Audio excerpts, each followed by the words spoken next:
Barbara, I'm so excited to have you here just because one of the toughest financial and emotional challenges many families face isn't really about markets or retirement plans. It's about caring for aging parents. And at Phillips and Company, we kind of see this all the time. Clients come to us with really good portfolios or good intentions for planning, but when aging parents kind of enter the picture, the decisions suddenly aren't about balance sheets or pie charts. It's really more about relationships where money, time, and emotion kind of collide. Um, so I'm super excited we have you, Barbara Stratte. I know I'm saying that right. You're an expert in elder care planning. Um, your book, want you to mention your book a couple times. I've read, my staff's read, and of course, we'll make it available to our clients that want it.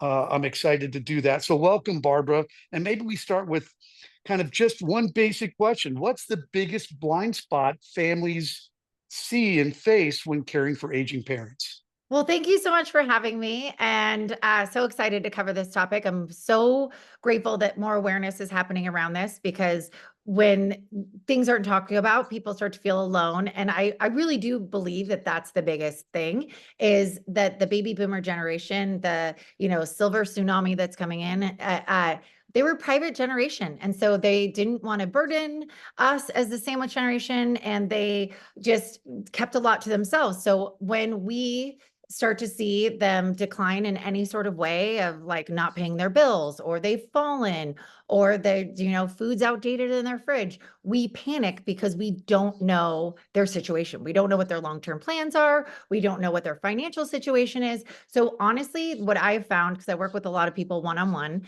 and what I've gone through personally and a lot of my friends is starting that conversation with your aging parent because it is that role reversal. So, and that's why I call my book When Roles Reverse, and then Caring for Your Aging Parents, and how And I you can get that on Amazon, right, Barbara? I mean, yeah, you you can can get get that. that on Amazon or on my website, which is thesandwichedgen.com. And I have a blog on there. And I really try and offer a lot of support and relatability because I myself, my mom lives with us, which is a unique situation. She is 90. She does have Alzheimer's. She's doing great though. And it's just so on that topic of starting the conversation. I always say, when you come from a loving place, it always helps. Your parents know you very well. So if you're at ease, they will be at ease. So I always try and say connect first, like spend some time together. And then when you start the conversation, use I statements and just be like, I am just thinking about, I want to help you in the best way possible. What are your long term care plans? And know that the first conversation is not the only one. It's kind of that conversation, just open the door, plant the seed, and then go from there. Because I think we put a lot of pressure on ourselves to be like, oh my God, we got to figure it all out. And especially if you come in hot, as if your parent fell or you've seen something. And it really is like a tip of an iceberg. So if you see something, there's more below the surface and it's been happening for a while. So I think just having that conversation, getting that started, and also making sure that you have the power of attorney in place, financial reasons, to avoid a lot of time, suffering, and headaches. Believe me, I've had to like have my mom, because the questions they ask are so hard for older people. They're like, what is your social security number and their address and all this stuff? And so it gets really hard. And then also the medical directive or whatever your state calls that. So power of attorney of medical or your medical directive. And those do not have to be the same people. So those two things in place will save you a lot, like I said, a lot of heartache and pain. And then starting the conversation. Those have been the what I've focused on a lot with Yeah, people. that's fantastic advice. So in my situation, I've got an elderly mother, and I think, and my sister, I defer to my sister who lives near her. How do adult children strike that balance between respecting their independence and protecting the safety of their parents? Because I see that tension all the time in my personal scenario. Totally. And that's a great question. And it is a delicate balance. And I think when you have the conversation and you really say what's on your heart and you say, I want to help you in the best way possible. And I've noticed this. And can I take this over? And if they struggle a little bit, you just kind of just keep touching back or get food delivered, or you check in with them or call every day. And if you've noticed they haven't been great on their medication management, which is a huge pain point, is you call every morning, hi, good morning, just checking in. Did you take your medication? And you kind of just like slowly trickle in. And then also, one that I think is really helpful is you tell them, like, you start going to medical appointments with them, really being aware of the whole situation. And then also just saying, hey, your doctor did mention you should start using this. And I always call ahead and say, hey, can you help me with this? We're struggling in this area. And then the doctor gets the note and then they're like, oh, okay. And they'll bring it up in the conversation, or you kind of weave it into the conversation, a lot like how we did with our kids and using the teacher. Yeah. But I think it helps when you have an outside source.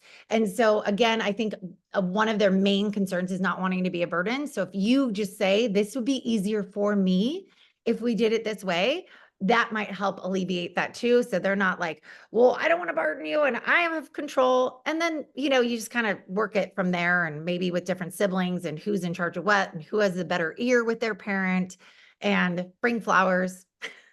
Yeah. Pick a It sounds sweet like spot. yeah, the essence sounds like a lot of good teamwork, collaboration. Now, we're Yes. numbers folks, so let's shift to some numbers.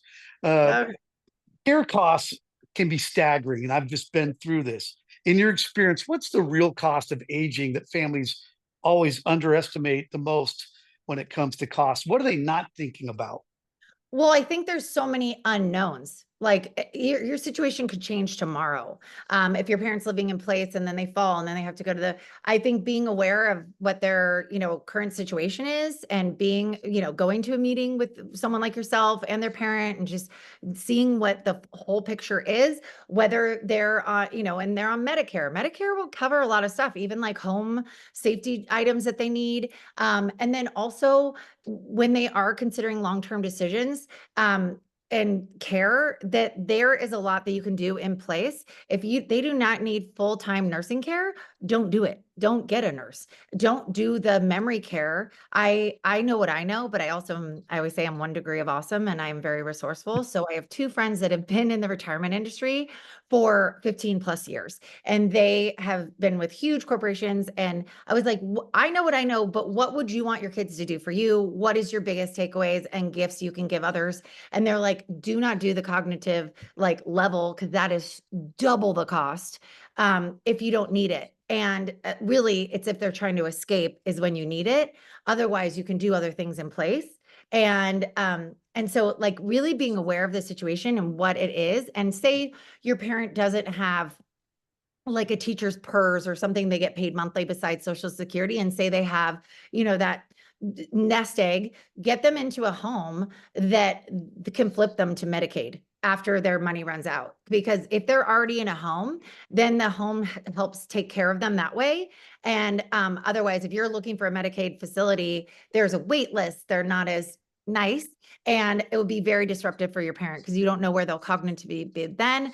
So I think knowing options would be my biggest piece of advice, and know the clear picture of where your parents at financially. And then also know that there's not black and white. There's so much gray, and there's ways you don't have to waste money. And that's why I really wanted to paint that picture in my book, is like, it really will save you time, energy, and money, because what you don't know, you don't know. And this is a big part of it. Yeah, and I think that's so important. Our clients typically are folks like catch-up planners, or they're trying to catch up for planning they didn't do early on, or they're wealth preservers, or they may just be kind of late in their career peaking. So much of this can be financially challenging for them. And so I think those tips you've given are really important to protect their financial well-being, but also try to take care of their loved one. I mean, you've worked with countless families. What's the one piece of advice you wish every adult child would take to heart, really, before they get that first crisis call? What's that one little piece of advice you could give them before it's a crisis? Right. I just think that I always say, like, whenever I share anything, I'm like, you are awesome, you are appreciated, you are needed, because I think we just come in like feeling guilty or just stressed out about it. And so I always say, if you care and you're wanting to help in any way, just know that, like, feel that, know that, because I think that's such a good jumping off point, that whatever you're willing to do or wherever you're at, is enough at that moment, and it takes the stress off, and your parents appreciate it, and it is so needed because we haven't been trained for this. It's like really a new conversation amongst people. And so don't ever not share it with your friends. Your community can be a huge resource. Your friends, obviously my book, and Yes. wealth managers, there are people. And so don't ever take it on solo. Look to others, share with others. People are there to help. People have been through this before, and there's just a wealth of information. I never want anyone to feel alone, isolated, and drowning, because honestly, I did. And that's why I wrote this book. And that's why I'm out like being vocal about it, because I never want anyone to go through what I did. And it's scary and it's overwhelming and it's awful. Yeah, and so your experience is so invaluable to so important to these families. What's the kind of common emotional traps that people will fall into? And I know I've fallen into that. I feel guilty because my sister's doing all of this. Right. Um, Sometimes I just don't want to. I'm in denial, Right. because it's not front and center. Kind of what are some of those? What are some of those emotional traps people fall into? Well, you named really the most common, and I think a lot of people aren't near their aging parent. And so I'm always like, just try and connect as much as you can, because honestly, it's a lot for you as it is for them. And loneliness is the number one issue with seniors. And so do as much as you can, whether it's a letter. I'm really into, if they have a phone, because some seniors aren't technical. I'm really into the audio text, on instead of text, like an audio text. So, because I know a lot of people won't dive into conversations if they're like, oh my God, it's a half hour I have to commit to. So it's like, it's a one way, but it's like you're giving them your energy. You send them a loving text. And so connection would be huge, because it circumvents you're feeling guilty. And then also just communication will help with those other ones. But I think overwhelm and guilt are the two most common, because we feel bad that we weren't prepared for this, and no one should, because it's just like such a big generation. We're going to have a crisis, a care crisis of not enough help. And, so many other, like nationalities, this is normal for them to help out their seniors. And now this is kind of, I think it's honestly in some ways such a gift that we are able to help in any way, and knowing what you can do and not feeling guilty. And then if your sister, like you said, personally is closer in proximity to your mom, then you just send appreciation to your sister, say, how can I help? And you can still be help, and checking in with her and high-fiving her and telling her how awesome and needed and appreciated she is. And that will fuel her to be able to like help out your mom even more. So I think instead of running away from the problem and feeling overwhelmed by it, I'm just like, okay, what can you do in the most loving Yeah. way? Right? Now I'm going to send right when we're finished. I'm going to send her a text. But Barbara, you do know she's going to call back and say, "Is everything okay?"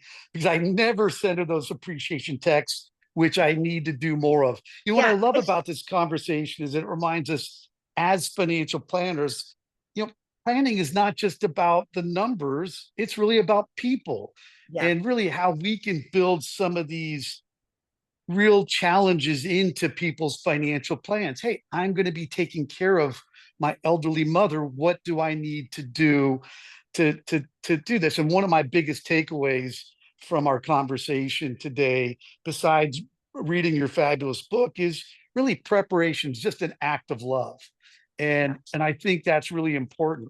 If there's any final insight you want to share with us, Barbara, as we wrap this up, um, I want to hear it, and I know our listeners, want to hear it, because when roles reverse is a really powerful concept, and that silver tsunami that we're all facing um, is real.